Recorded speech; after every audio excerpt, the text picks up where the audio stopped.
pour cette église. Nous sommes entre tes mains. Père, tu es notre Dieu. Est-ce qu'on peut se mettre debout?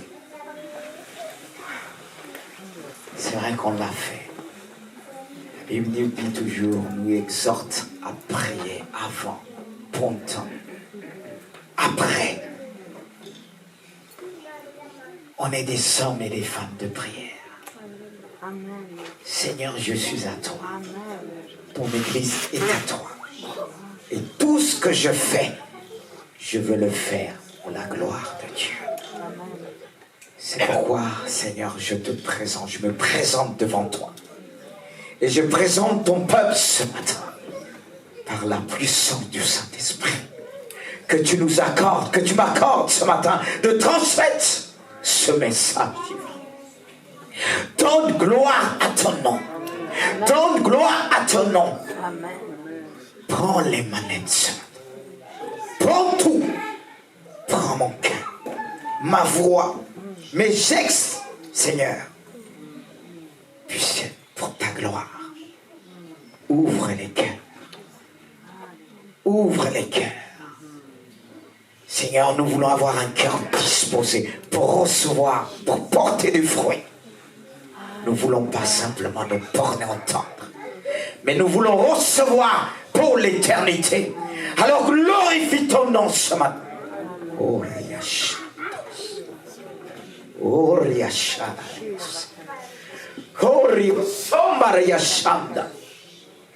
Hallelujah, soba babaria shanda. Koria sovaria shanda. Oria shiba babario sora. Kondaria shiba babario sonda. Gorio somba babaria shanda.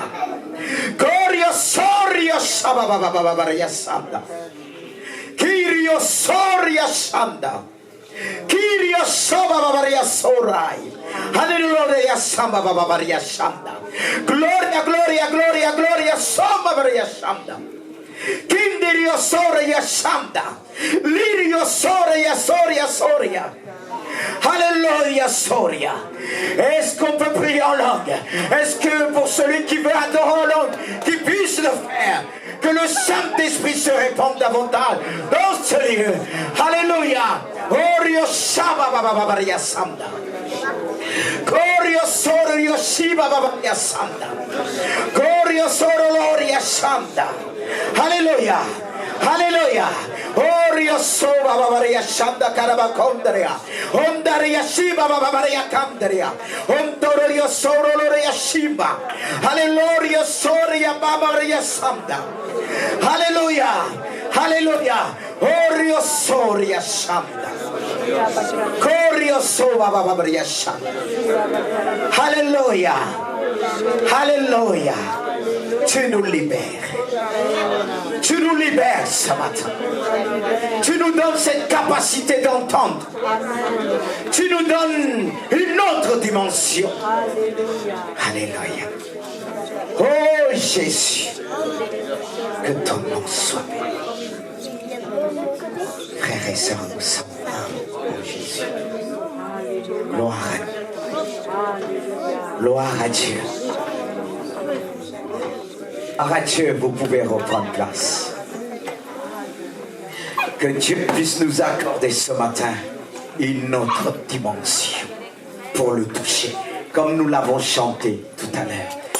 Justement, la parole de Dieu est là pour nous accorder une nouvelle dimension. Tout dépend de la foi de chacun. Parce que vous savez qu'on peut être dans un endroit et ne pas voir la même chose. Une parole peut sortir, mais peut arriver qu'on n'entend pas aussi la même chose. Qu'on peut expliquer les choses différemment en fonction de ce que nous avons entendu, comment on a entendu les choses. C'est pourquoi je veux attirer toute votre attention. Que le Saint-Esprit puisse nous aider à comprendre et transmettre. Parce que le but, c'est pas simplement de recevoir, c'est de mettre en pratique ce que nous avons reçu. Mais malheureusement, pour beaucoup, on peut tordre le sens des Écritures ou bien dans le sens de ce que nous avons entendu. C'est pourquoi il est important de prier avant de commencer à partager la parole de Dieu. Et les chants sont là pour façonner, nous préparer à recevoir la parole de Dieu. Et c'est pourquoi nous devons aussi grandir spirituellement. Comme disait l'apôtre Paul, à une certaine église qui ne pouvait pas leur donner une nourriture solide, ils étaient encore au lait. Et un autre passage dit aussi, il ne faut pas jeter notre pain au pourceau. Dans un sens que les pourceaux, qu'est-ce qu'ils risquent de faire? Ça ne passe pas. Et je pense que ce matin, le temps que nous avons pris dans la prière a favorisé notre esprit pour recevoir pleinement. Je ne parle pas de l'intellect. Parce que la parole de Dieu, c'est plus que l'intelligence. La parole de Dieu nous parle de la sagesse de Dieu. C'est pourquoi je vous invite ce matin à fixer vos regards vers Jésus et entendre ce qu'il veut nous communiquer ce matin à travers ce sujet. On avait commencé à aborder cela vendredi, mais on va aller encore plus loin ce matin. Je n'aurai pas le temps de reprendre ce qui a été dit. Ne vous inquiétez pas, ceux qui n'ont pas pu être là vendredi. Ce que vous entendrez aujourd'hui suffira aussi de vous aider à saisir la bénédiction de Dieu pour les temps de la fin. Alors, en effet, le sujet de ce matin, c'est la dimension des temps de la fin. C'est-à-dire la dimension que Dieu veut accorder son peuple. On ne peut pas toujours opérer de la même manière. Je ne peux pas opérer de la même manière de mes commencements, comment j'ai commencé avec Dieu. J'étais un enfant. Et ensuite, je suis devenu un fils et un homme mature en esprit. Mais je dois aller encore plus loin avec Dieu. Parce qu'on peut opérer en tant que fils, opérer en tant qu'épouse et autres. Et il faut le connaître. On se bloque souvent. Pourquoi? À cause de la connaissance. Que cette connaissance ce matin puisse nous ouvrir le cœur à travers ce sujet que nous allons aborder. Je répète, la dimension des temps de la fin. Dans le sens commun, la notion de dimension, j'ai souligné, renvoie à la taille, ou bien les dimensions d'une pièce. Sont sa longueur, sa largeur et sa profondeur, et même son épaisseur. C'est comme ça qu'on peut mesurer une dimension, voir une dimension. Dimension d'une pièce. Mais nous, on est plus qu'une pièce. C'est 4 murs. L'église ne s'arrête pas à travers les 4 murs, mais l'église va beaucoup plus loin. Cette longueur de l'amour de Dieu, la largeur, la profondeur, la hauteur et l'épaisseur. Dieu veut nous donner cette dimension. Mais nous allons prendre un passage dans la Bible qui va orienter, nous conduire dans ce fil conducteur de ce matin. Dans le psaume 2. Ah, il est là. Voilà. J'attends parce que je veux vraiment vous emmener saisir ce message. Une nouvelle dimension, la dimension des temps de la fin. Frères et sœurs, ce n'est pas la même dimension que tu as, que tu prétends avoir, connaître. On apprend tous les jours avec Dieu. Et même moi le matin, hier soir, il y a des choses que j'ai appris encore. D'où la révélation. On reçoit toujours un réma qui vient de la parole de Dieu. Mais ce réma ne peut pas venir si la Bible reste fermée. Elle doit toujours s'ouvrir. Et lorsque la Bible s'ouvre de nous, c'est vraiment le cœur de Dieu qui s'ouvre, qui nous montre sa grandeur, ses révélations. Il nous parle de sa grandeur, la grandeur de son amour et de ses révélations. Et nous allons voir cela à partir du psaume, cette dimension, à partir du psaume chapitre 2. Lisons ensemble le verset 6 jusqu'au verset 8. C'est Dieu qui parle à travers le psaume. C'est moi qui a oint mon roi sur Sion, ma montagne sainte. Je publierai les décrets. L'Éternel m'a dit, tu es mon fils. Je t'ai engendré aujourd'hui. Demande-moi et je te donnerai les nations pour héritage et l'extrémité de la terre pour possession. Il nous invite à demander. On doit demander Dieu une autre dimension.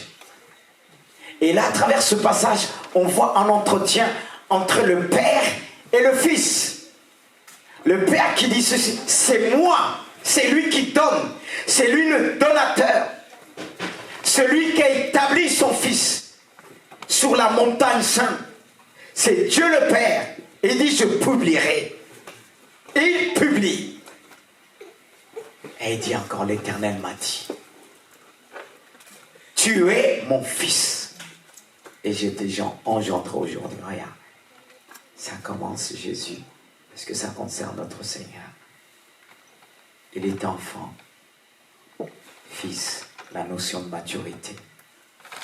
Il est devenu un homme. Ensuite, toujours, bien avant, il dit, c'est moi qui ai oint mon roi. Il est établi en tant que roi. Voilà ce que le Fils va lui demander, mais plus que ça. Parce que le Fils lui a demandé l'extrémité de la terre pour possession. Et comme je viens de le dire, ici ce concept s'applique à Jésus pleinement lorsqu'il a été proclamé publiquement par son Père, le Fils de Dieu, le Messie de Dieu qui est à la fois prophète, sacrificateur et roi. Jésus n'est pas simplement roi. Ici, on le présente en tant que roi. La dimension qu'il avait pour opérer, il avait la dimension de roi. Mais il n'avait pas simplement la dimension de roi, je répète. Parce que pour moi, la dimension des temps de la fin, selon la lumière des Écritures, c'est la dimension du prophète, prophétique, de sacrificateur et de roi. Amen. Ces trois dimensions. Jésus avait ces trois dimensions. Et comme nous avons l'habitude de dire, tel qu'il est, tel que nous sommes. Est-ce que tu suis Jésus? Si tu suis Jésus, tu pourras avoir cette dimension pour les temps de la fin. Pas simplement, je répète, la dimension du Fils, mais la dimension du prophète, la dimension de sacrificateur et la dimension de roi. Moi, je veux dire à Dieu, je le suis. Est-ce que tu peux le dire, toi? Peut-être tu attends d'entendre. Tu vas dire, pasteur, je veux entendre. Mais je ne peux pas apporter quelque chose que je ne vis pas. Non. Dans ce cas-là, il ne faut pas l'apporter. Parce qu'on s'empresse toujours à dire des choses que nous ne vivons pas. Ce que tu fais aura plus d'impact de ce que tu dis. Que Dieu puisse nous aider à comprendre cela. On va voir d'abord la première dimension, la dimension du prophète. Le ministère de Jérémie est le ministère type prophétique des temps de la fin Car lorsqu'il dit ceci, au verset 5, Jérémie 1, avant que je te formé dans le ventre de ta mère, je te connaissais. Et avant que tu fusses sorti de son sein, je t'avais consacré et je t'avais établi prophète des nations. Une dimension élevée, prophète des nations. Une échelle mondiale. Mais ce passage m'a emmené à réfléchir. C'est Jérémie qui parle. Il avait une dimension qui pouvait sentir que Dieu l'avait choisi bien avant qu'il soit formé dans le ventre de sa mère. Vous savez qu'on commence à compter les jours lorsque l'enfant sort. Et pour d'autres, quand il est à l'intérieur. Mais pour Dieu, bien avant. Jérémie était dans la pensée de Dieu. Car Dieu est lui-même le plus grand des prophètes. Il prophétise sur l'avenir. Et Jérémie était dans ses pensées, était conçu dans ses pensées. N'est-ce pas qu'il est dit, on existait bien avant la fondation du monde. Et le ministère de Jérémie était tout déjà planifié dans la pensée de Dieu. Et Dieu veut former aussi ses serviteurs, leur communiquer des messages qui ne sont pas encore à l'existence, qui ne sont pas encore présents. La dimension du prophète commence bien avant que les gens commencent à respirer, à voir, à comprendre. C'est pourquoi on ne peut pas comprendre toujours le ministère du prophète. Celui qui a reçu ce ministère, quand il parle, on pense que en fonction de ce qu'il dit, c'est en fonction de ce qu'il a vu physiquement. Mais de ce qui n'est pas encore conçu. Qui a ni forme. Parce que quand l'enfant est dedans, on voit la forme. Je ne dis pas que ça se déforme, on voit la forme. Alléluia. Dites amen, mes sœurs. Amen. Gloire à Dieu, c'est une bonne forme. Amen. Devant, c'est beau, hein? Il y en a qui n'aiment pas ça parce que pas longtemps j'ai vu une sœur qui est enceinte et dire « Ah pasteur, j'ai grossi ». J'ai rigolé, j'ai dit « Mais c'est pas moi, c'est pas ça que je regarde. Moi je vois l'enfant. » Elle me disait « Mais j'ai grossi ». C'est normal. Il y a quelqu'un dedans. Alors, ça peut pas être plat. Là, on commence à voir la prophétie qui arrive. Mais Dieu vient voir ça bien avant. Dieu veut nous donner cette dimension. Souvent, ceux qui donnent des prophéties à l'église, ils se disent souvent, ah, je suis prophète, c'est plus que ça. C'est plus que ça. Cela ne fait pas de nous un prophète, bien ministère de prophète. Le ministère de prophète, parce que Jérémie a dit, c'est lui qui dit cela. Que bien avant que sa mère a commencé à dire, j'ai quelqu'un dans mon ventre, lui il existait déjà. Il était déjà présent. C'est vraiment une dimension prophétique que Dieu veut accorder son peuple à l'église des temps de la fin. Mais cela doit nous emmener à une vie de prière, une vie de consécration. C'est ainsi qu'il va le dire au verset 10. Regarde,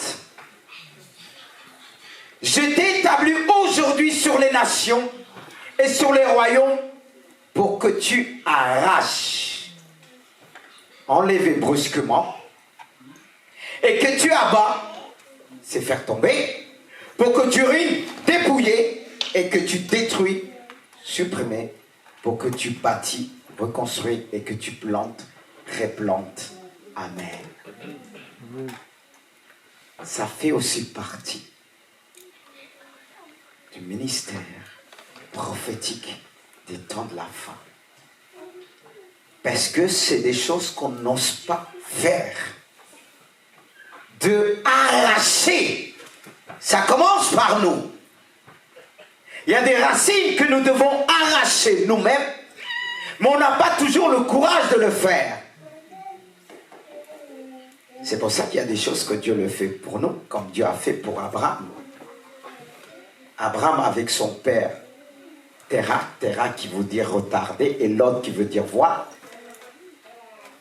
Dieu va enlever un moment de Terah et Moïse et Abraham va poursuivre sa route. Mais Dieu ne va pas tout faire. Mais Lot, c'est Abraham qui va prendre position en disant si tu vas à gauche, j'irai à droite. Si tu vas à droite, j'irai à gauche. Il y a des choses que Dieu nous demande d'abattre nous-mêmes dans nos vies. Et encore, c'est vrai qu'il nous aide, mais pas toujours. Et le ministère du prophète, pour qu'il soit efficace, il doit faire ce travail en lui. Et l'Église qui a reçu dans son ensemble ce ministère qui a dit dans les derniers temps, dans les derniers jours, c'est dans Joël 2, verset 28. Après cela, je répandrai mon esprit sur toute chair. Vos fils et vos filles prophétiseront. Vous jeunes gens auront des visions et vous anciens des songes. Ça fait partie de cette dimension prophétique que Dieu veut accorder à son peuple.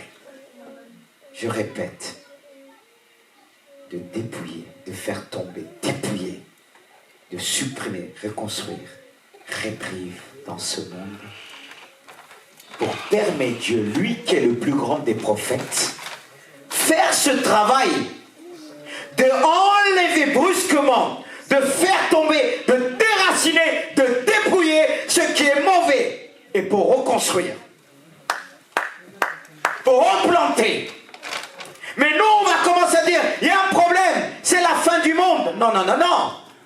Il y a des choses que Dieu veut déraciner. C'est là naîtra une église prophétique selon Dieu. Des hommes et des femmes de Dieu prêts à entrer dans ce ministère, à répondre présent devant leur Dieu. Alléluia. Et on doit saisir à travers les circonstances de la vie la main de Dieu. Reconnaître la main de Dieu. Je n'ai pas dit que Dieu a envoyé cette maladie. Que Dieu est le plus grand prophète. Car s'il nous demande de faire cet examen en nous, c'est pour nous emmener plus loin. De vraiment se dépouiller. Et c'est ce qui va nous permettre d'avoir une autre dimension. À la dimension que Jérémie a reçue, c'était pour toutes les nations et les royaumes.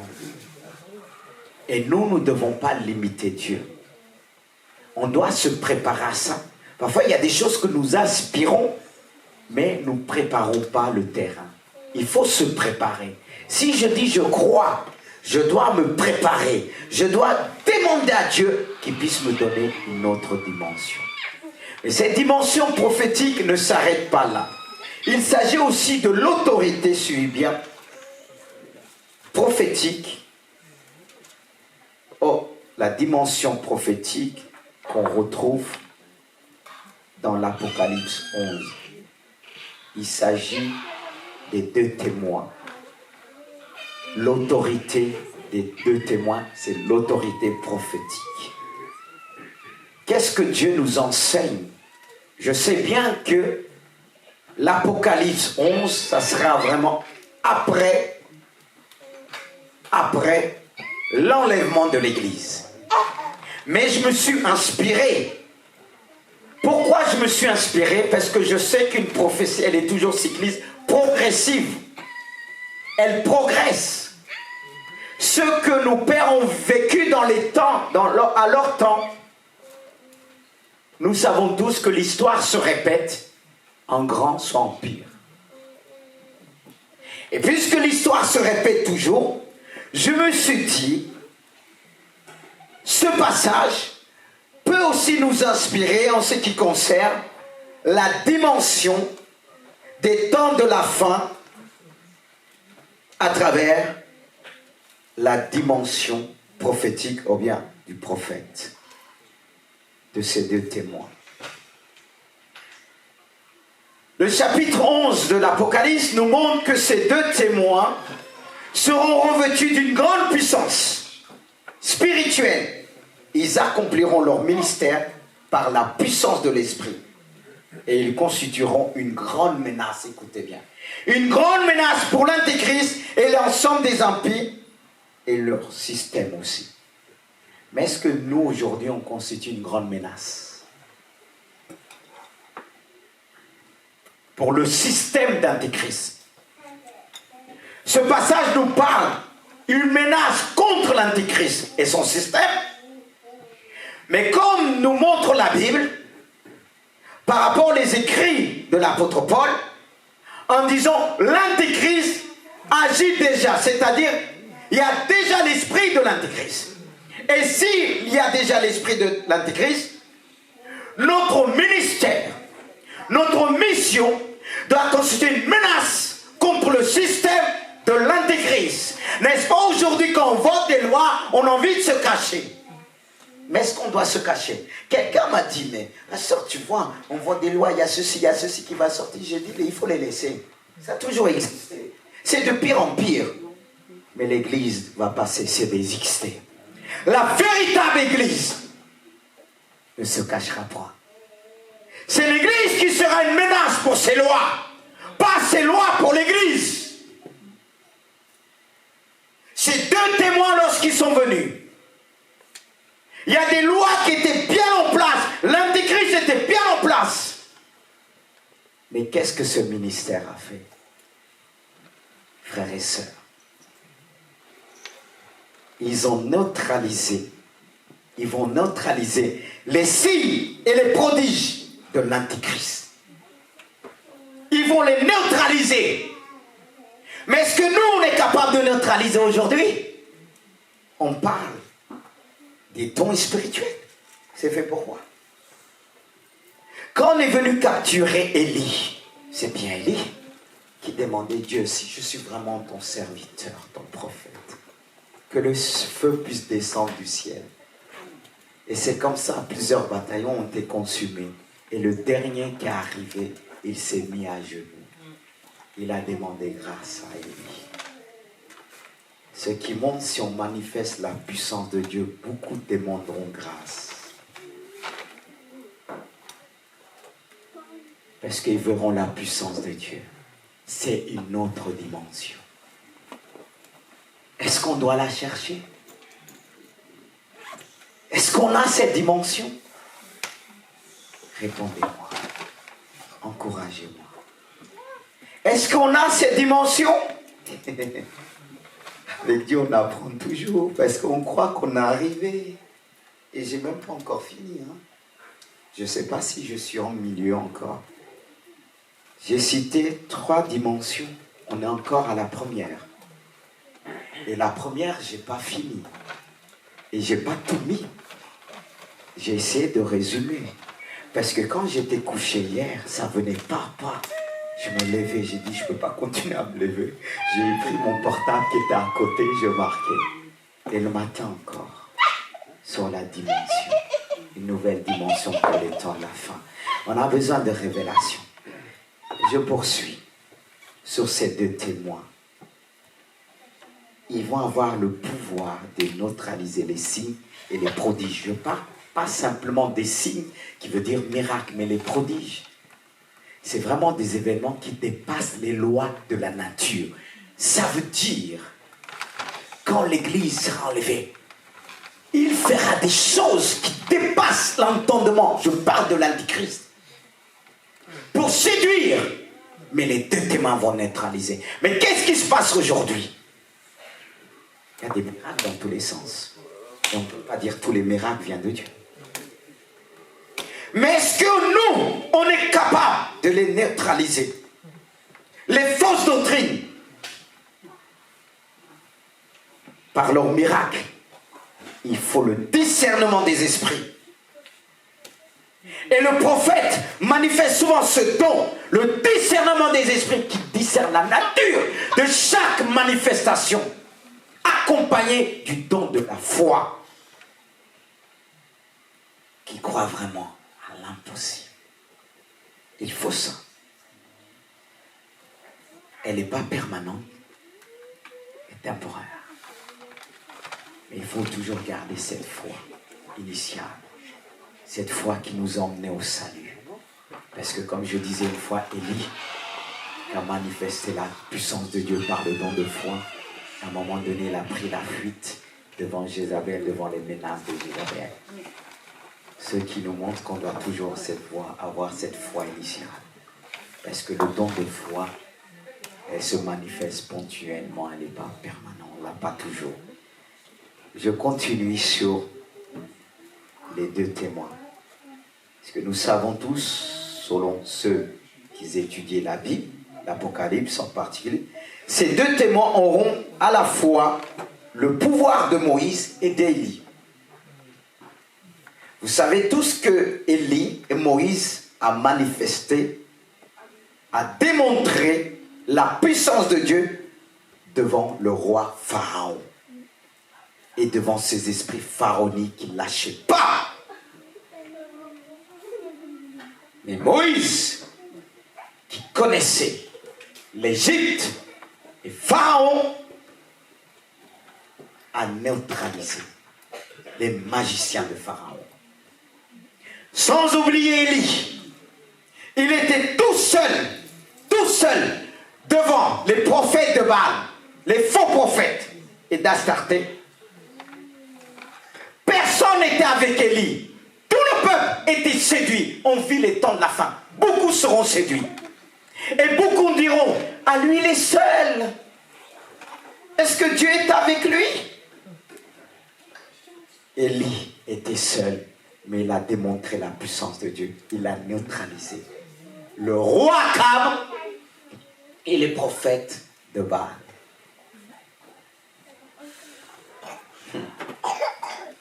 Est-ce que nous, on fera de même quand on va nous mettre en prison? Dieu demandera à certains de manifester la puissance de Paul et Silas, qui chantaient. Et qu'est-ce qui s'est passé? Boum! Un fondement.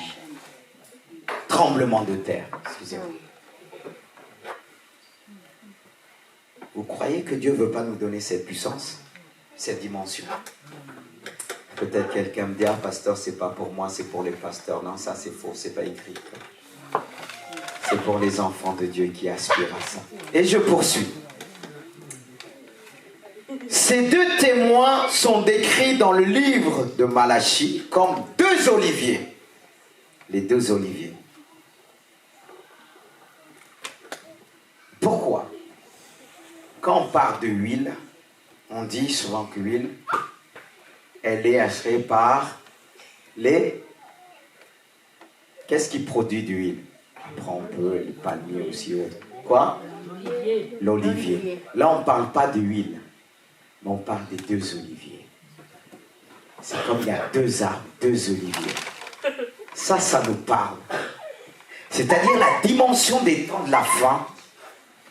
Beaucoup seront comme des oliviers. Je ne parle pas de huile. Parce que c'est les oliviers qui produisent, qui transmettent. Dieu appelle à ceux qui seront cette dimension à transmettre l'onction. À donner. Parce que c'est l'huile, l'olivier qui donne. Et si on ne parle pas l'onction d'huile, mais les deux oliviers, ils seront remplis du Saint-Esprit. Voici la dimension de la femme. Revêtus du Saint-Esprit, remplis du Saint-Esprit, et transmettre cette onction. Le rôle du prophète est appelé à transmettre l'onction prophétique. Et c'est ce que Dieu a fait à travers Jésus, nous transmettre cette onction.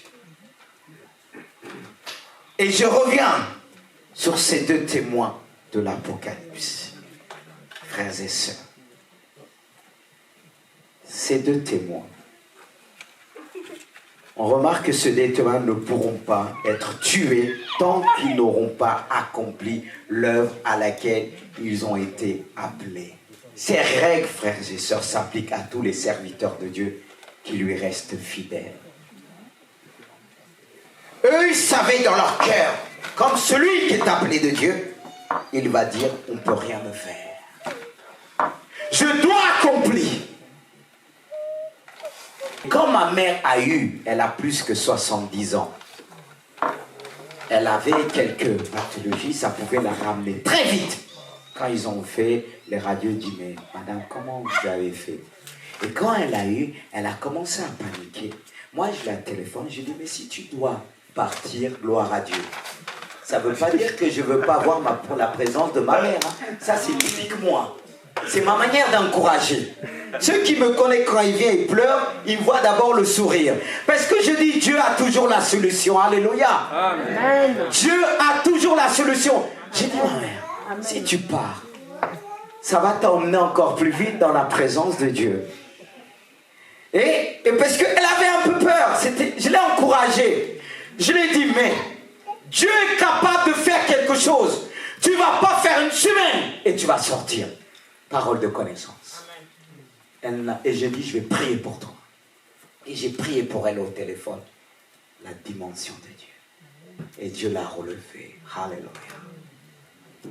Et elle a témoigné. Les gens disaient, c'est pas possible. Elle a plus que 70 ans. Mais Mais est-ce que 70 ans, ils n'ont pas le droit de vivre? On a l'habitude de dire, quand une fois on a prié pour une femme âgée, venue avec une canne, elle marchait, et on a prié pour elle. Je lui ai dit, madame, vous avez le droit de vivre, vous avez le droit de poser votre canne.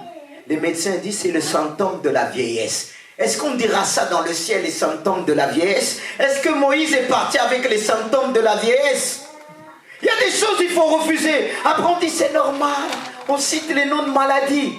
Moi, quand on vient me voir, on me dit, pasteur, il a les symptômes. Ça, je ne veux pas entendre. Est-ce que tu me dis ça? Tu penses que j'ignore? Mais je ne veux pas le prononcer. Je ne veux pas le prononcer. Je ne veux pas donner l'occasion à la maladie de s'installer. Parce que Dieu nous a donné une dimension prophétique. Alléluia. Dieu nous demande de marcher avec une dimension de foi prophétique pour les temps de la fin. Et il veut faire de nous plus que ces deux témoins de l'Apocalypse, chapitre 11. Parce qu'ils vont manifester, ils vont avec le charisme de Moïse et d'Élie. Mais nous avons Jésus. Je ne dis pas qu'ils n'auraient pas Jésus. Mais nous, on doit faire notre travail. Amen. Être fidèle jusqu'au bout. Et là, c'est la dimension du prophète. Allons à la dimension du sacrificateur. C'est une autre dimension. Il est dit que le souverain sacrificateur portait un pectoral avec tous les tribus d'Israël. C'est-à-dire 12 pierres. Une véritable consécration. Comme le dit le livre d'Exode, il portera sur son cœur les noms des fils d'Israël. Et les noms des fils d'Israël a une signification. Comme Judas veut dire, où est l'Éternel? Et vous pourrez chercher les autres. Ils ont chacune des significations qui a une portée spirituelle. Et le souverain sacrificateur devait le porter dans son cœur, frères et sœurs. En faisant cela, il préfigurait Jésus, notre souverain sacrificateur, qui est entré dans le ciel pour nous représenter devant son Père. Car le souverain sacrificateur, son rôle c'était de rentrer une fois par an pour l'expiation du péché du peuple et aussi de ses péchés. Mais nous savons que notre Seigneur Jésus est rentré une fois pour tout sans jamais pécher.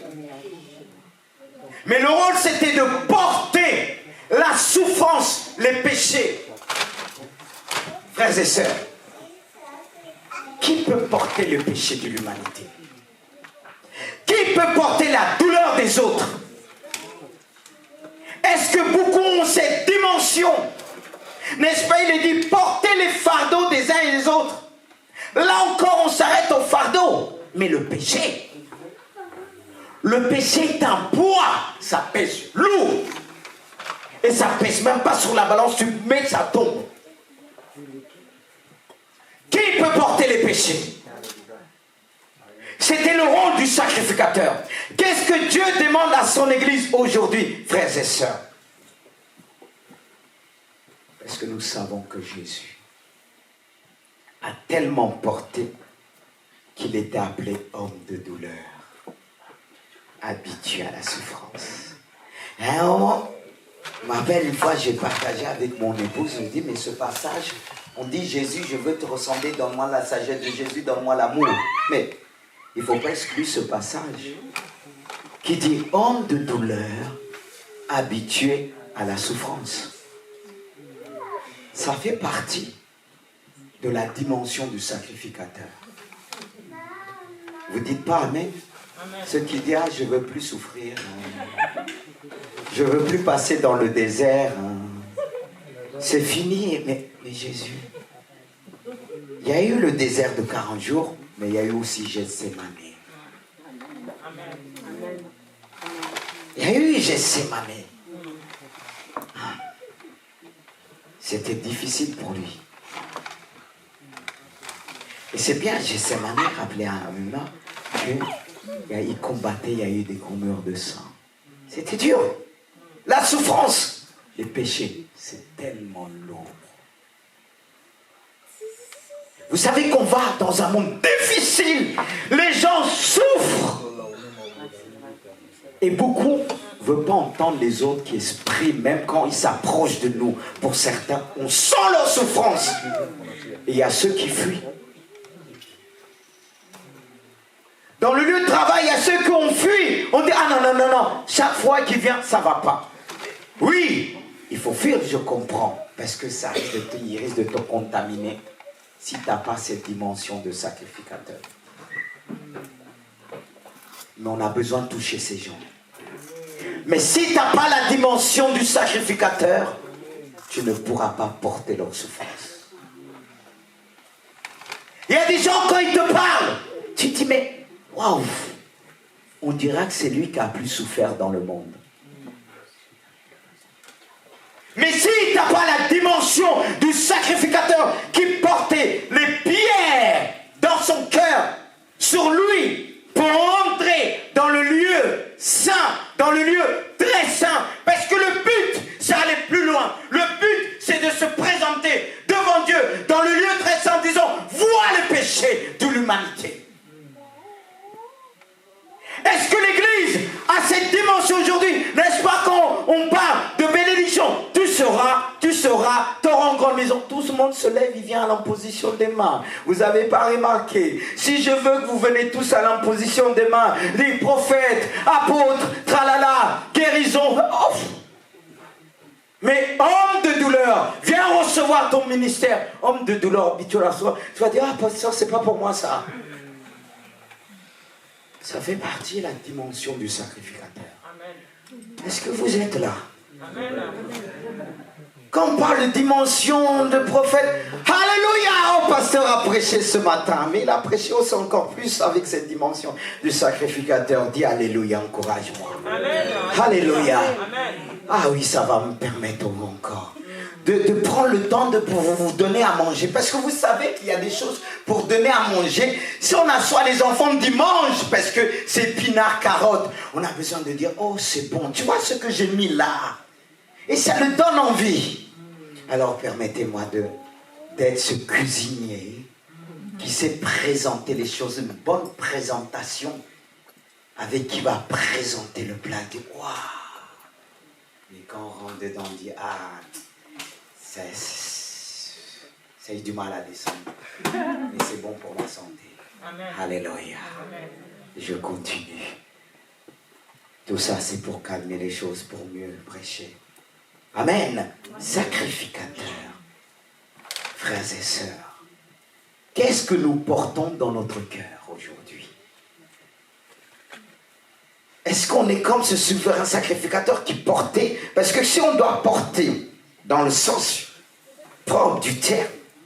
12 pierres, peut-être que certes, elles étaient bien taillées, mais les porter devant. Quand on porte quelque chose, vous allez mettre un peu derrière, mais devant, c'est beaucoup plus lourd. On sent la douleur. Si je mets derrière mon dos, je vais moins sentir la douleur. Mais si je dois porter quelque chose se poser sur moi, je vais plus sentir la douleur. Et c'est ça le rôle du sacrificateur. Il y a une partie qui doit sentir, parce que Jésus-Christ lui-même, mes frères et sœurs, a beaucoup souffert pour ça. Notre Seigneur a beaucoup souffert. Car Jésus-Christ est devenu un sauveur parfait et un souverain sacrificateur à cause de ses souffrances. Il dit, c'est pas les souffrances qu'il a appris, l'obéissance, frères et sœurs. Et on rajouterait bien, ses souffrances et de la mort qu'il a enduré sans commettre de péché. Il a souffert, on l'a insulté, craché sur lui. Ça pouvait l'emmener à pécher. Parce que c'est pas dit que celui qui vient se confier à toi tout le temps, que tu aies dit dans ton cœur, mais lui là, je vais le fuir, il n'y a que ça, que tu aies péché dans ton cœur. Mais Jésus non. Il n'a pas porté le péché d'une personne, mais plusieurs personnes. C'est pourquoi priez pour les responsables qui sont fidèles, qui tiennent. Ne regardez pas aux défauts pour ceux qui tiennent, parce qu'on a souvent la tendance de critiquer facilement. Mais on n'est pas à la place. On ne sait pas ce que celui qui est devant Dieu porte. Parce que Dieu l'a fait traverser des choses que certains n'ont pas traversées. C'est pour ça, moi, je ne me presse pas. Il se passe des choses, dire, ah, il faut par là. C'est vrai que ça existe. Mais vous ne m'entendrez pas dire telle église est fausse. Ce n'est pas mon problème. C'est le problème de Jésus-Christ. C'est lui qui se sert, qui a conduit les 7 églises. Moi, vous ne me verrez pas. Même quand quelqu'un me dit, viens, pasteur, je dois aller dans telle église. Mais s'il est enseigné, la personne fera la différence. Je dis très souvent, mais rappelle-toi, souviens, tu es une église. Ils ont besoin d'aller. Mais quelqu'un qui n'est pas prêt, je dis, attends. Mais je ne suis pas là. Parce qu'on peut se tromper aussi. Et si je me trompe? Si je me trompe, vous allez me dire, on a le droit de se tromper, mais pas toujours. Hein. Chaque minute, se tromper, il faut doser aussi. Que Dieu puisse nous aider. Jésus lui-même a connu quoi? Toutes sortes de souffrances. La mission de Jésus a entraîné beaucoup de douleurs, de souffrances, de déceptions, de tristesse. Et je rappelle, c'est pour ça qu'on l'appelle homme de douleur. Il s'est forgé par ça. Ça forge. Qu'est-ce que vous voulez d'autre? Le monde, c'est un monde de souffrance. Vous voyez beaucoup les gens, c'est l'apparence. Ils vont vous faire croire tout va bien. C'est avec Jésus-Christ qui va nous aider à surmonter, à supporter, à porter. Parce que lui, il porte avec nous. Lui, il porte avec nous. Si j'essaye de porter tout seul, non, je n'arriverai pas. Il y a des choses que je dis, Dieu, je t'en supplie. J'utilise beaucoup la prière de supplication. Quand il m'arrive quelque chose difficile, ça m'est arrivé une fois, je devais prêcher à Sambigny. J'étais invité pour célébrer un baptême. Et j'étais vraiment, excusez-moi du terme, à l'ouest. Fatigué. Quand j'ai pris la voiture, heureusement un frère m'a suivi, je dormais à moitié. J'ai dit, Seigneur, j'ai rien préparé ce jour. Mais c'est là que Dieu s'est manifesté avec puissance. Parce que je lui ai fait cette prière de supplication. J'ai dit, Seigneur, c'est pas que j'ai négligé mon temps, mais tu sais, parfois dans le ministère, on ne peut pas faire autrement. Et j'ai déposé à Dieu, et Dieu, ce jour-là, j'étais étonné. Il m'a dit, ouvre la bouche et tiens-toi debout, je vais te fortifier. Amen. Dieu est puissant. Mais pour revenir, frères et sœurs, est-ce que nous sommes tous appelés? Est-ce que, je répète, est-ce qu'on est tous appelés? Ou bien est-ce que nous sommes tous des sacrificateurs? On est tous appelés à être, à devenir. Mais est-ce qu'aujourd'hui, là, dans cette salle-là, beaucoup qui sont convertis depuis des années, ils sont incapables de porter les fardeaux des autres. Parce que s'ils portent les fardeaux, ils vont dévulguer, c'est plus lourd qu'eux. Et quand c'est plus lourd que toi, que Dieu te dit tu dois porter tout seul, mais comme tu ne peux pas porter le poids, tu vas venir derrière le frère. Est-ce que tu peux m'aider? Mais le frère n'est pas appelé à t'aider. Là, tu es en train de divulguer. C'est ce qui se passe aujourd'hui dans l'église. Il ne faut pas en vouloir certains. C'est pas qu'ils ont décidé de divulguer, c'était plus fort qu'eux.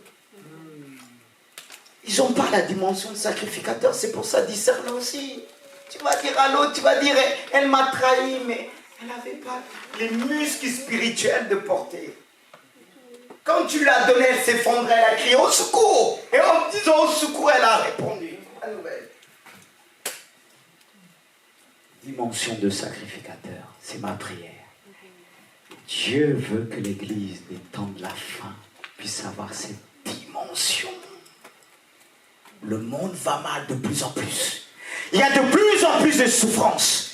Et à travers ces souffrances, on doit les prendre et les présenter devant Dieu. Avoir la force de rentrer dans le lieu saint. Et ensuite, le lieu très saint. Mais tu risques d'écrouler dans le lieu saint avant de rentrer dans le lieu très saint. Parce qu'il y a une marche à faire. Et si tu n'as pas cette force du Saint-Esprit, l'onction du sacrificateur, tu ne pourras pas atteindre le lieu très saint. Que Dieu puisse t'accorder son onction, comme il est dit dans le psaume 133, en parlant de Aaron, l'onction qui coule sur ce vêtement, cette onction qui l'aide à porter, cette onction qui lui donne la force. Parce que si tu n'as pas la force, tu vas périr. Et beaucoup périront à cause des souffrances, à cause des douleurs. Dans ce monde, il y a des gens qui viennent qu'on voit, qui rentrent chez eux, tellement ils sont en dépression, ils périssent. Et l'église aujourd'hui, beaucoup, en train de périr. Ils n'ont pas l'onction du sacrificateur. Ma prière, je prie pour toi, que tu puisses recevoir l'onction du sacrificateur, que tu puisses porter les fardeaux comme ton maître a porté. C'est pas encore la fin, on marche vers la fin. Et aujourd'hui, tu as plus de force de porter ta famille, de porter tes enfants. Je disais à Dieu ces jours-ci, mon enfant qui souffre, chaque fois, il est collé. Pas de repris. Je dis, Dieu, donne-moi l'onction du sacrificateur, qui me permet aussi de me lever tôt pour chercher la face de Dieu. Pas simplement m'occuper de mes enfants qui ont quelques difficultés, mais m'occuper de l'église. Il faut l'onction du sacrificateur. Si on n'a pas l'onction du sacrificateur, on va s'écrouler. Est-ce que l'église aujourd'hui a cette onction? Tu pourras recevoir cette onction par la prière. Est-ce que l'église est à sa place aujourd'hui? Recevoir l'onction aujourd'hui.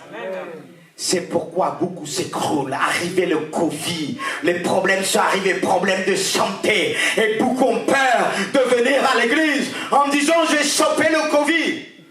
Ça ne veut pas dire qu'il y a un problème qui est arrivé dans d'autres églises, ça va arriver partout. Et ça ne veut pas dire que ça arrivé dans cette église qui sont dans le péché. Mais l'église a perdu aujourd'hui, beaucoup ont perdu leur vocation de sacrificateur. Est-ce que tu as les vêtements de sacrificateur? Peut-être tu as les vêtements, mais tu n'as plus l'onction. Que Dieu puisse accorder l'onction ce matin. Amen. C'est la deuxième dimension. Et la troisième et la dernière. Est-ce que vous êtes là encore? Ça nous remet en question. Hein? Il y a beaucoup aujourd'hui chrétiens d'étiquettes. Mais je demande à Dieu qui me donne des messages qui nous confondent. Qui confondent les chrétiens d'aujourd'hui que nous sommes. En commençant par moi. Amen. La dimension du roi. Oh, c'est encore une autre dimension. Dans cette dimension de roi, on va voir deux dimensions. C'est-à-dire la première, mais toujours du roi, mais une dimension qui nous emmène beaucoup plus loin. C'est la dimension avec une autorité royale, ou bien de l'onction royale. C'est le revêtement de puissance d'une dimension, je ne dirais pas élevée, mais je vais rajouter ce qualificatif, très élevé. Vous suivez? Et la première dimension, c'est la dimension d'une reine. En effet, la dimension du roi est celle d'une reine qui a l'autorité d'annuler, suivez bien, d'annuler un décret irrévocable de mort, tout comme la reine Esther, associée à un rôle d'un sacrificateur, d'un souverain sacrificateur. Qu'est-ce qui s'est passé avec la reine Esther? Il y avait un décret pour le peuple juif, pour exterminer le peuple juif. Et personne ne pouvait annuler ce décret. Il était irrévocable. Il y avait le cachet du roi. Mais qu'est-ce qui s'est passé? Celle qui a la l'onction royale, dimension d'une reine, a annulé le décret. Amen. Mais comment elle a annulé le décret? C'est là le plus important. Vous suivez avec moi? C'est à travers son jeûne de 3 jours. À travers son jeûne de 3 jours. Mais qu'est-ce qu'on peut en tirer à travers ce jeûne de 3 jours? Mais Dieu m'a donné une révélation ce matin à travers le jeûne de 3 jours d'Esther. Et j'ai compris la puissance de ce jeûne-là. Regardez, chapitre 5, verset 1.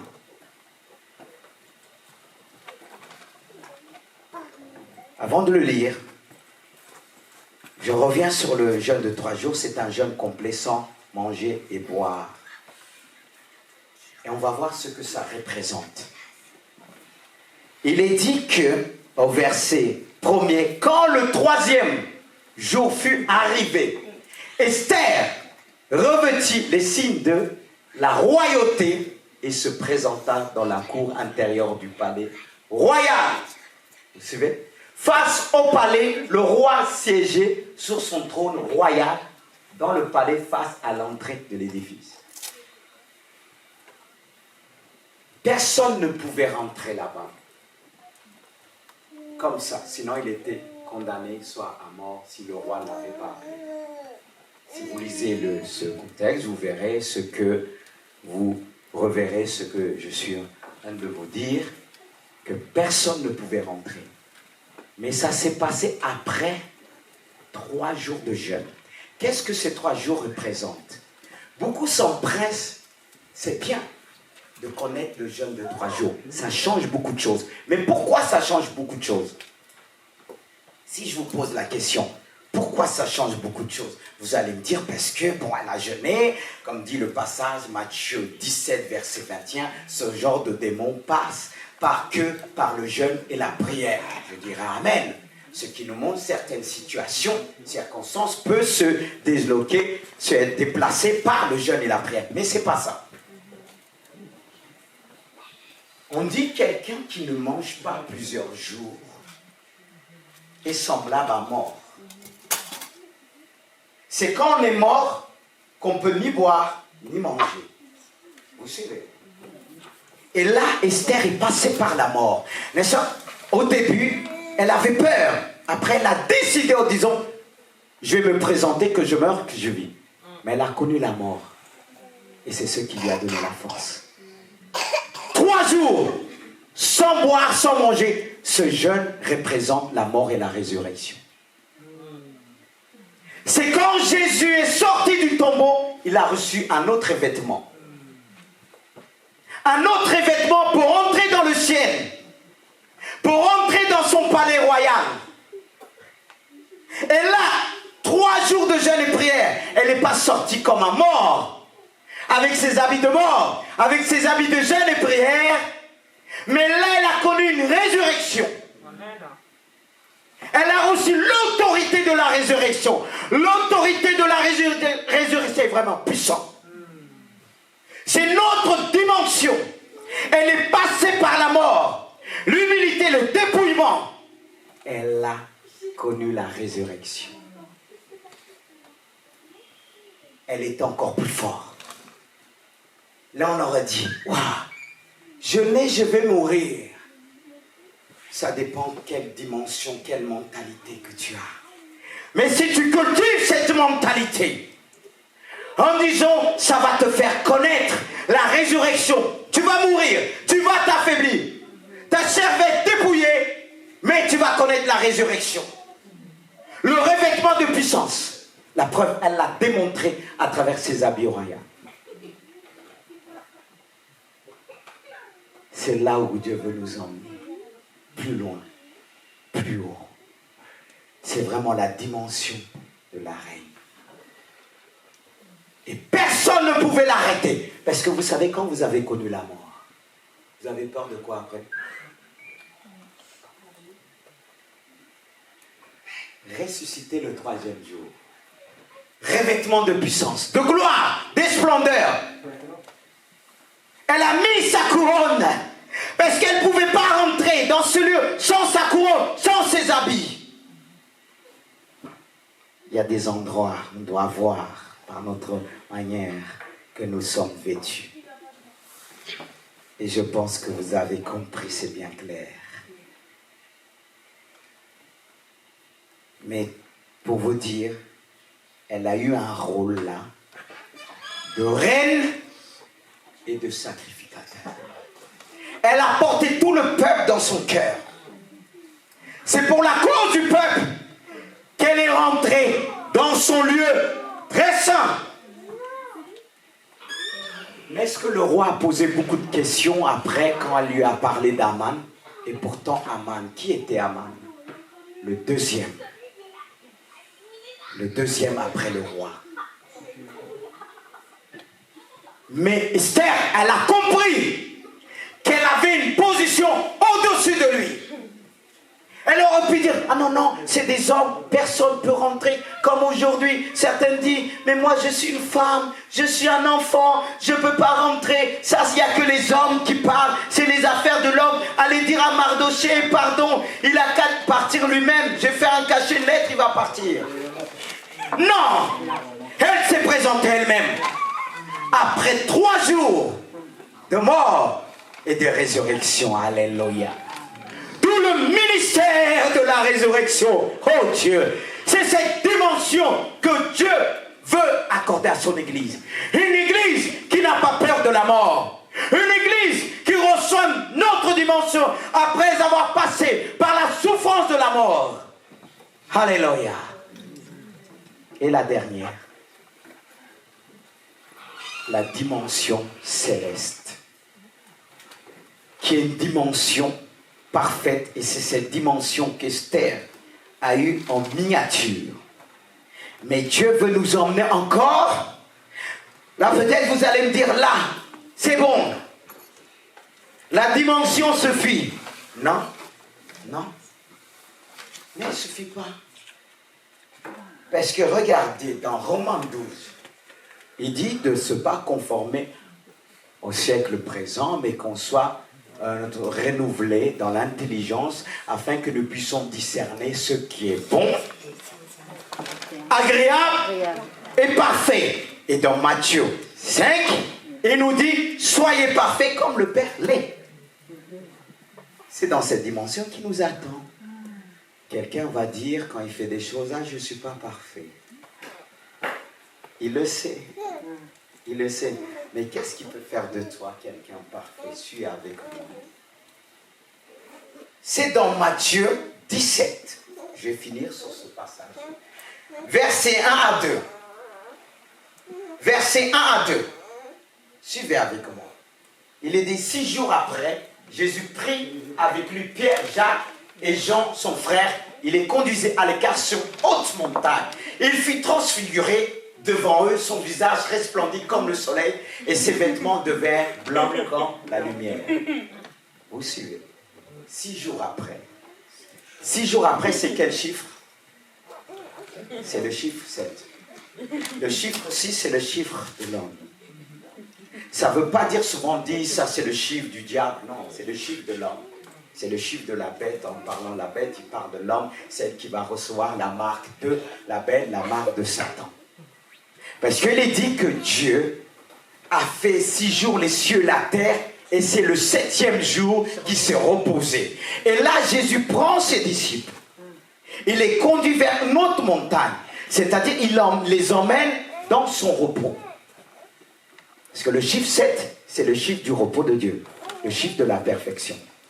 Et vous voyez, quand on en perd dans la perfection, on en perd aussi dans le repos. Pas beaucoup d'efforts. On est une autre dimension. C'est vrai, dimension de roi. Mais il n'y a pas, je lis dans tous les sens. Chaque fois, je brise.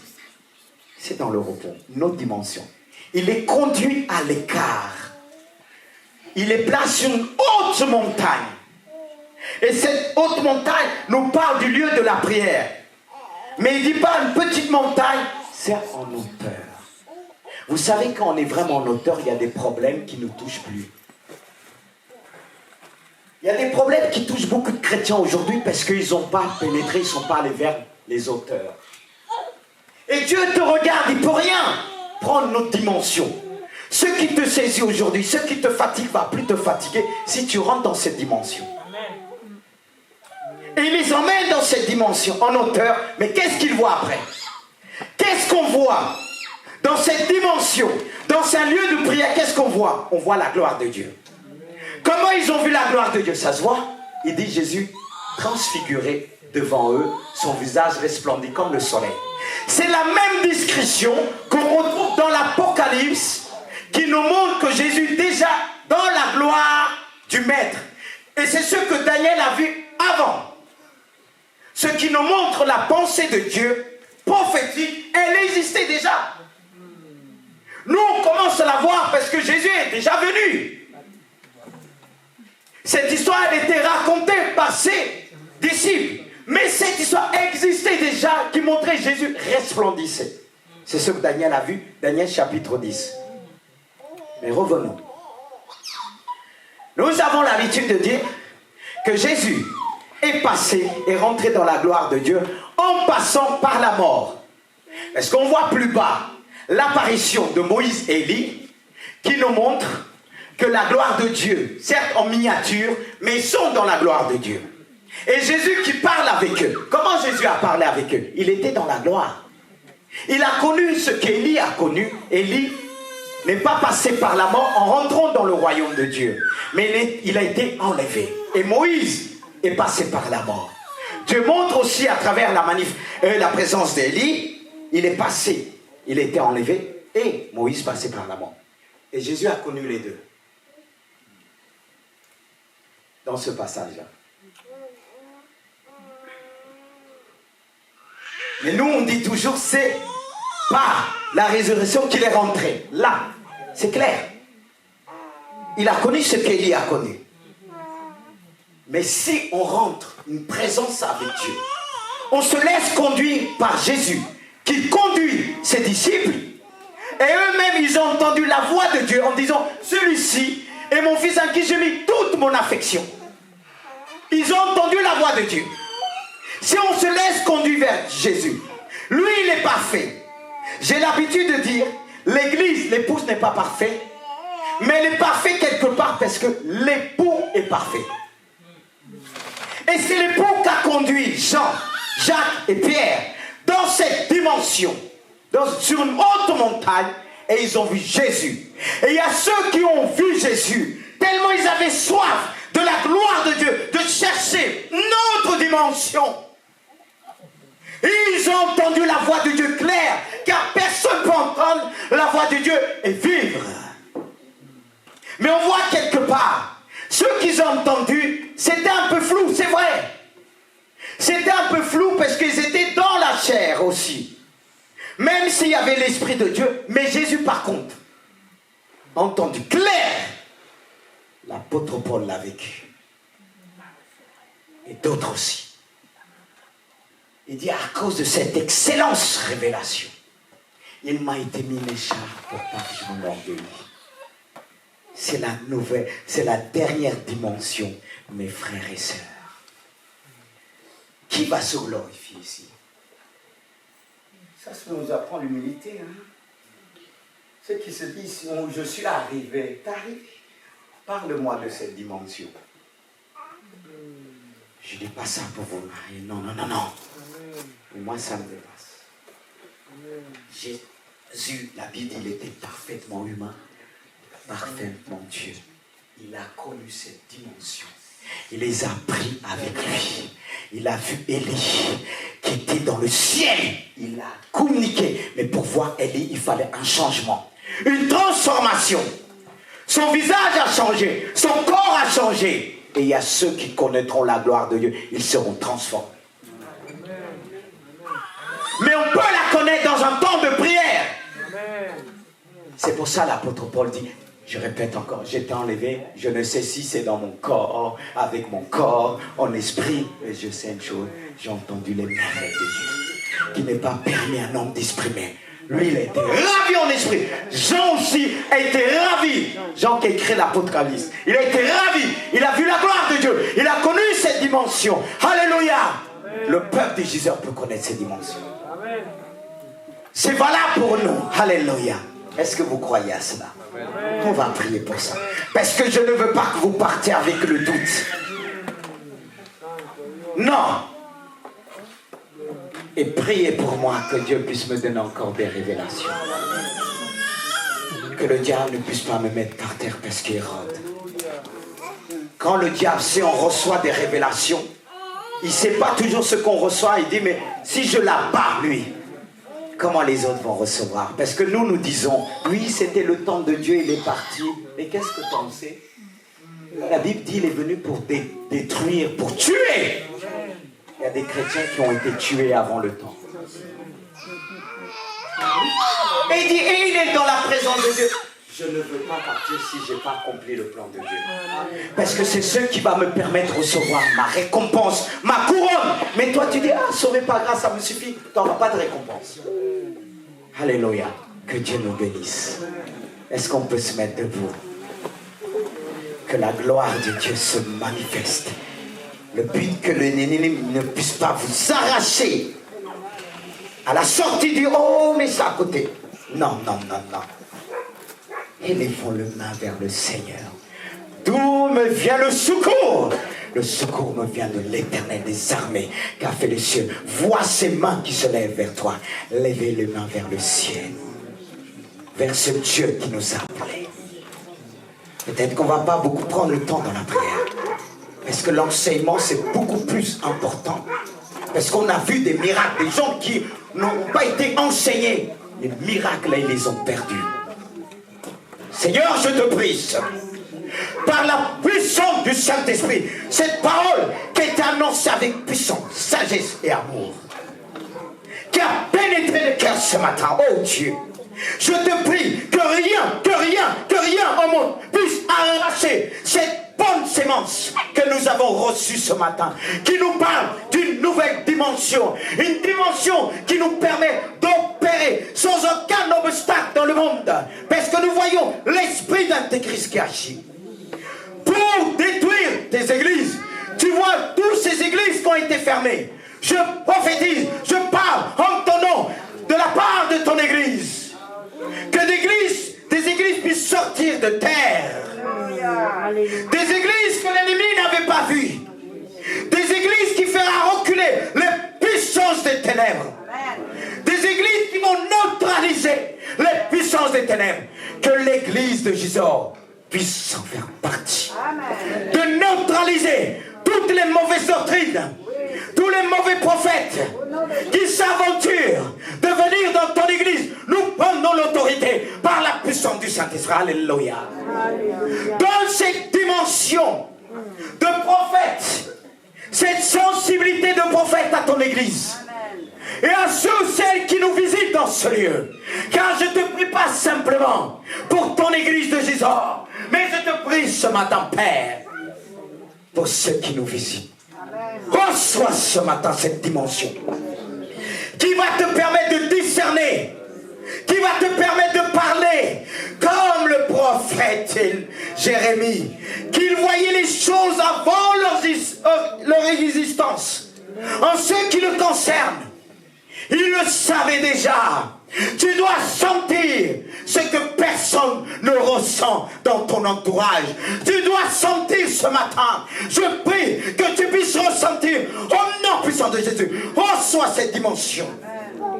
Cette sensibilité que personne ne peut toucher, que personne ne peut palper. C'est une nouvelle dimension que Dieu te donne. Une dimension prophétique. Elle est valable pour ton enfant. Quand tu rentreras chez toi, peut-être tous tes enfants ne sont pas là, mais prie pour eux. Impose-leur les mains. Qu'ils reçoivent cette dimension. On a besoin de cette dimension prophétique. Si on reçoit cette dimension, le diable ne pourra pas le toucher. Il fuira loin de nous. Il y a des gens que le diable ne peut pas fleurer, ne peut pas s'approcher. Il s'éloigne sans savoir pourquoi il s'éloigne. Il y a des gens qui s'éloignent quand tu marches. Et tu ne sais pas pourquoi ils s'éloignent. Même les personnes qui s'éloignent de toi, ils ne savent pas pourquoi ils s'éloignent. La puissance qui est en toi anéantit les choses. Bien avant, alléluia, que l'Église puisse recevoir. Recevez, recevez le souffle-nous du Saint-Esprit. Une nouvelle dimension, alléluia. Sans oublier cette dimension de sacrificateur. Aujourd'hui, tu ne peux plus porter les souffrances de ta femme. Tu ne peux plus porter les souffrances de ton mari. Ton amant, tu ne supportes plus. Mais le Seigneur te donne une nouvelle dimension. Tu vas supporter. Ça va changer ton mari. Ça va tout changer. Cherche cette onction. Il va ressentir l'amour de Dieu, le pardon de Dieu, l'intercession d'un véritable sacrificateur. Qui se donne sans rien au retour. Jésus a porté nos péchés sans aucune récompense. Reçois cette dimension. Ton mari sera touché. Je le crois. Allez, reçois ce matin. Alléluia.